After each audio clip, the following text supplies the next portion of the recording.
Here's a segment from a recent Gun Talk radio episode. You can listen to all the Gun Talk radio podcasts however you tune in, or check out guntalk.com for more. But first, I want to bring in a longtime friend, family friend. I was friends with his dad as well. Jeff Knox joins us from the Firearms Coalition. Jeff, I want to talk to you about a couple of things. One is the story that, everybody's talking about this week in the media, the anniversary of the Warsaw Ghetto Uprising and the part they left out. Welcome. Well, hi, Tom. It's always great to be with you.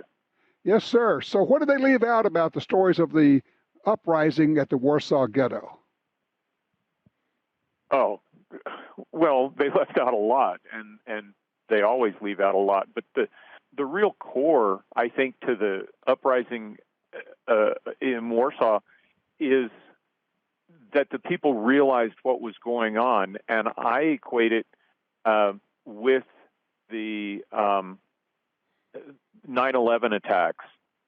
That the first two planes, well, the first three planes, hit their targets. The fourth plane, the people on the plane realized what was happening. They were talking to people on the ground who told them these planes have crashed into buildings, and they decided that they weren't going to let that happen with their plane, even if it meant their own deaths. And that's what the people in the Warsaw Ghetto decided. And so they started collecting arms and preparing for the next group of evictions and transports, and made a significant impact, not enough of an impact that we would have hoped for, because the Allies left them hanging. Nobody in the world was doing much to assist, and that's just shameful on all parts. But when the Nazis came to put them on the trains to ship them to the death camps, they said, okay, we're at least going to fight back with what we have. And they had some privately owned firearms and some handmade explosives. And, they fought for 2 or 3 days and pushed back on. Eventually they lost just from sheer numbers. But it is celebrated today. But the media always leaves out the part that they said the uprising. Well, you can't uprise against Nazi soldiers without guns. And they had guns. Absolutely. They had some assistance from the Polish Home Army, the Polish resistance. Right.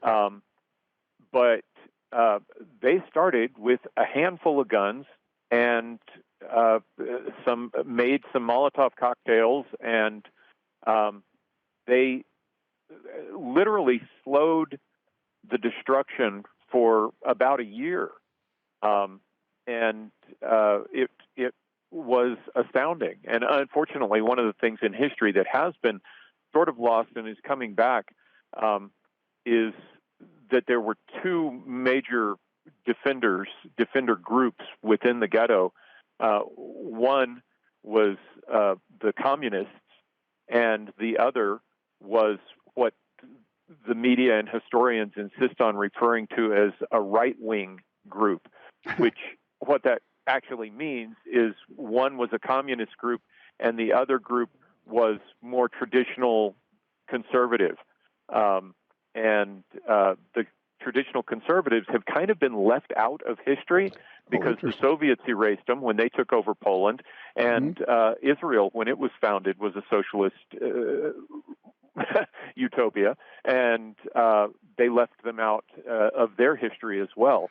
And so that's a big gap too. But the crux of it is that armed citizens revolted and held off what was at that moment the most powerful army in the world.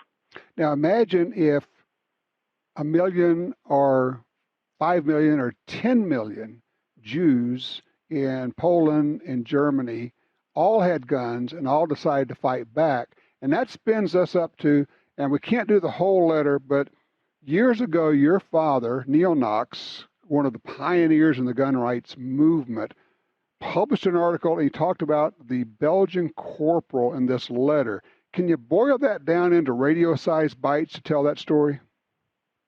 Well, basically, this was the transitional point for Dad. Dad was a gun nut, always had been, and he was serving in the Texas National Guard, and was up at Fort Sill, Oklahoma, doing training. And there was an older guy in their unit. They called him an old guy. He was all of like 35. Dad was 2021. But his name was Charles Denier, and if I'm remembering correctly. But anyway, one afternoon, he told Dad this story about when he was a young man and the Nazis came in.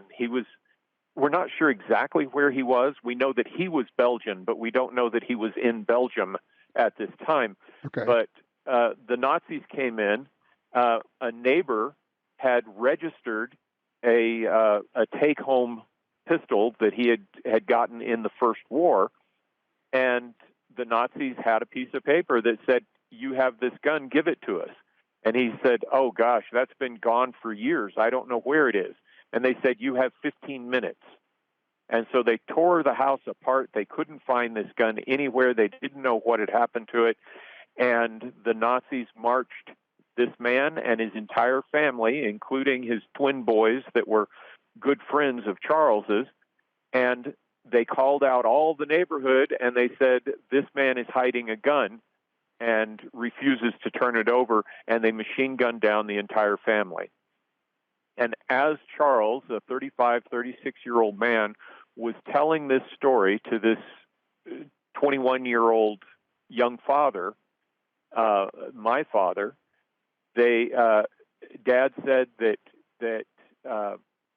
teardrops like silver dollars splashed on the dusty floor of the barracks. It moved Dad significantly.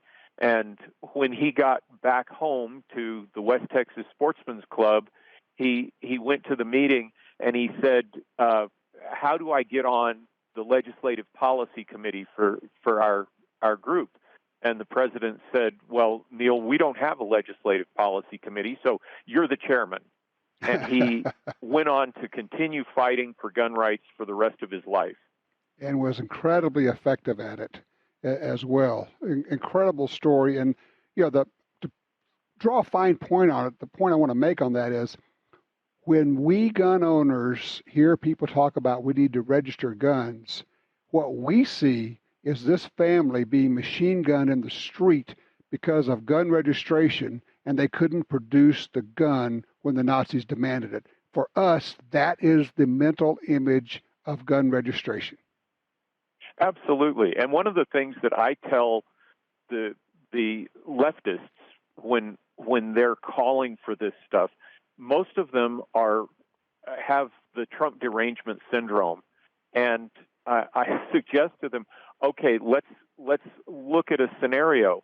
Donald Trump is the president of the United States. You're convinced that he's a fascist dictator trying to gain full control of the United States, and you want everybody who has a gun to list them and give that list to Donald Trump? Of course, I don't believe that that's what was going to happen or what would happen in 2024.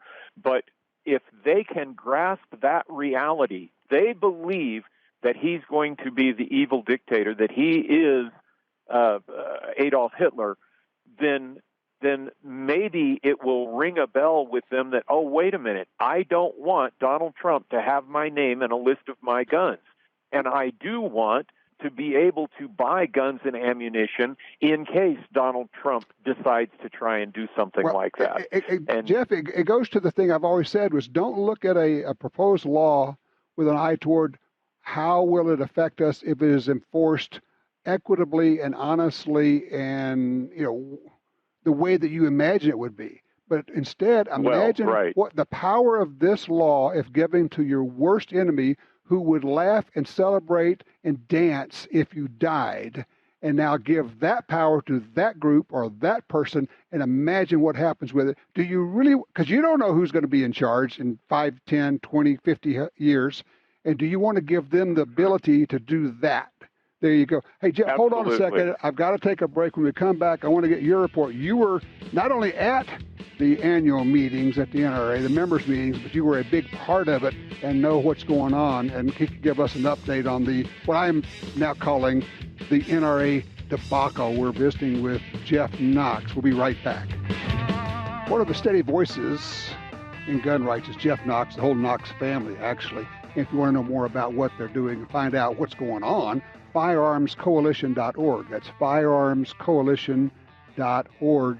Jeff, you were at the members' meeting at the NRA in Indianapolis a week ago. In fact, you introduced resolutions to call for votes of no confidence on the officers in Wayne LaPierre.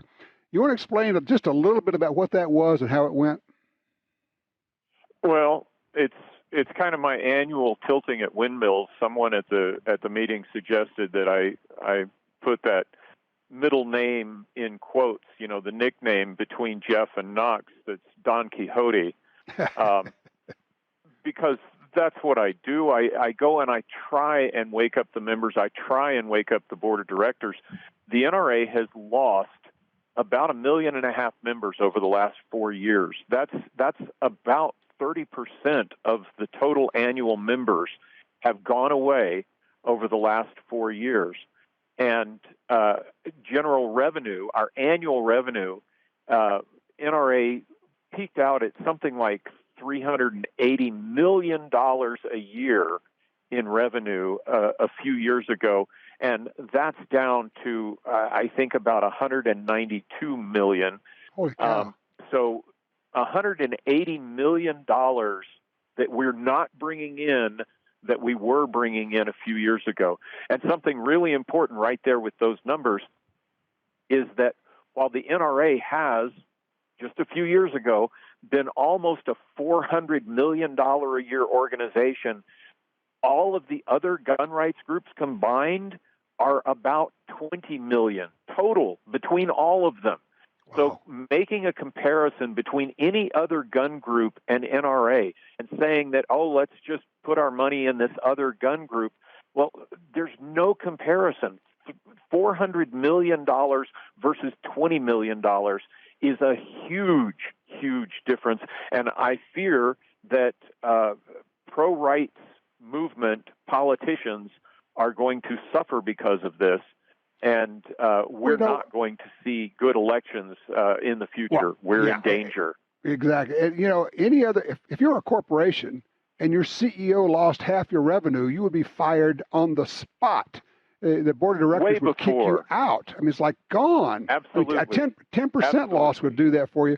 So the real question is, and you know the drill here, and it's the question that you get asked, I get asked, what's wrong with the board of directors? Why won't they get rid of him? Why won't they take control of the organization?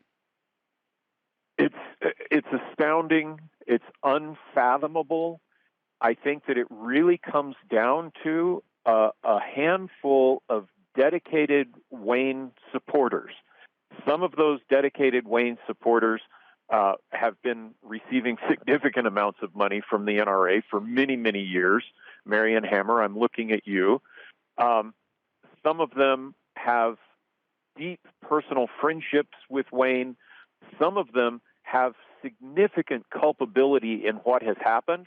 Charles Cotton and David Coy, who are the president and the second vice president, both of them have served as chairman or vice chairman of the audit committee of the NRA for the last 20 years.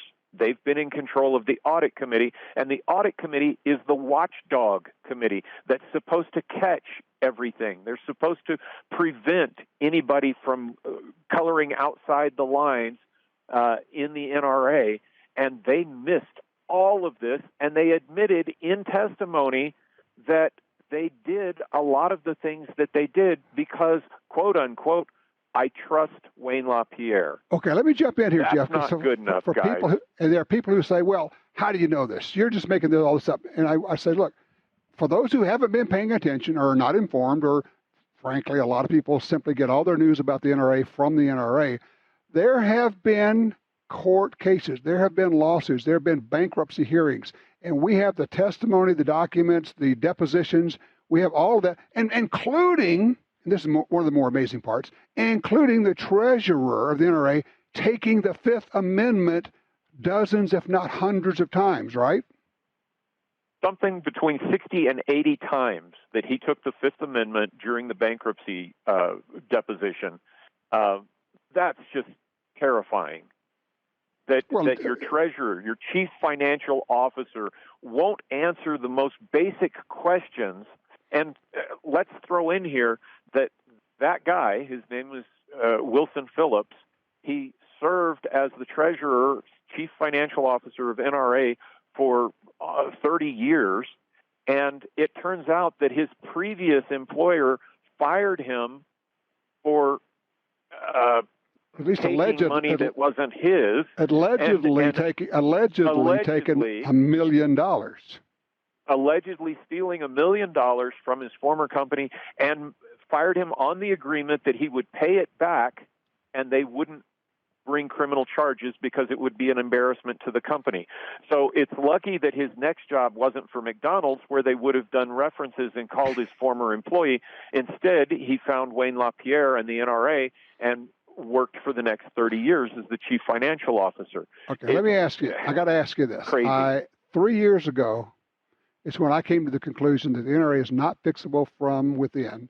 The internals are such that the cult of Wayne is too strong among the directors, who I think a lot of them don't realize they probably are without any type of legal protection. There's no insurance for them now, and they are actually each legally, financially responsible for not exercising their fiduciary responsibility. Having said all that, I think it is impossible to fix the NRA from within at this point, and that's going to have to come from somewhere outside. What do you think? I think, sadly, that you're correct. My fear is how that's going to happen. What I believe, and one thing that we didn't mention, is that there are 76 members of the board of directors. Right. And when you have 76 members of the board, gaining a consensus on anything is virtually impossible. So they just follow the leaders, and the leaders have decided to follow Wayne, and they're following him right down the drain. They're all have immense liability. These guys are putting their houses, their kids' college funds, their retirement funds, all on the line, and it's crazy. It's absolutely crazy. And I fully expect that Letitia James will come after them individually soon. Yeah. I want to say this, Jeff. You and I both want the NRA to recover, to be strong, to be vibrant, to be effective. We want the NRA to succeed. It's not like we're trying to tear it down. We just are looking at the decline of the NRA, the emasculation, the destruction of the NRA, and saying, somebody stop this somehow. I mean, but you and I are both pro-NRA, right? Absolutely. I've been a member of the NRA, a life member of the NRA, since my first paycheck out of basic training in 1978. Wow. That's when I joined full freight, paying the whole, I believe it was $1,000 at $25 a quarter. That's how I did it. To get my life membership. Jeff, do this. There's way more than we can cover here. There's so much to cover, and with lots of documentation, and you have it. Where can people find out what you are writing about and where they can see more about this? You can find my writing. I write almost a weekly column, typically at ammoland.com, but you can go to my website where I archive everything. If you do a search on firearmscoalition.org, Firearms Coalition, one word, .org, there is, do a search on NRA and you will find article after article. You'll find court documents. You'll find... It's all there. I mean, it's all there. It's like, don't take our words for it. Jeff has the documentation there. Jeff, thank you, my friend. I appreciate you doing what you do and being in the fray. We'll be right back.